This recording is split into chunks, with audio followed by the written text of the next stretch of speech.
একটি দুষ্ট বিড়াল খরগোশকে মারতে মারতে খরগোশকে আহত করে দিল। তারপর বিড়ালটি খরগোশের গায়ে থেকে পশম ছিঁড়ে নিয়ে চলে গেল। খরগোশটি কান্না করতে করতে তার মার কাছে চলে গেল। তার মা তাকে আদর করলো। অপরদিকে বিড়ালটি খরগোশের পশম নিয়ে পোশাক বানিয়ে আনন্দের সাথে নাচতে লাগলো। তার মা কিছু খাবারের মেডিসিন মিশিয়ে বিড়ালকে শিক্ষা দেওয়ার জন্য বিড়ালের বাড়িতে চলে গেল। বিড়ালের উঠানে খাবারগুলো রেখে সে আড়ালে দাঁড়ালো। বিড়ালটি খাবার পেয়ে আনন্দের সাথে নাচতে নাচতে খাবারটি খেলো। এই খাবার খেয়ে বিড়ালটি অসুস্থ হয়ে পড়লো। তারপর খরগোশটি বিড়ালকে নিয়ে খরগোশের বাড়িতে চলে যাচ্ছে।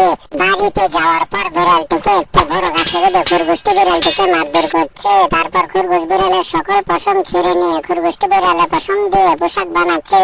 খরগোশটি বিড়ালের পশমের পোশাক নিয়ে মাঠে নাচতেছে। অপরদিকে বিড়ালটি পশম নিয়ে কান্না করতে করতে তার বাড়িতে চলে গেল। প্রিয় ভাই ও বোনেরা, দয়া করে আমার চ্যানেলটি সাবস্ক্রাইব করুন।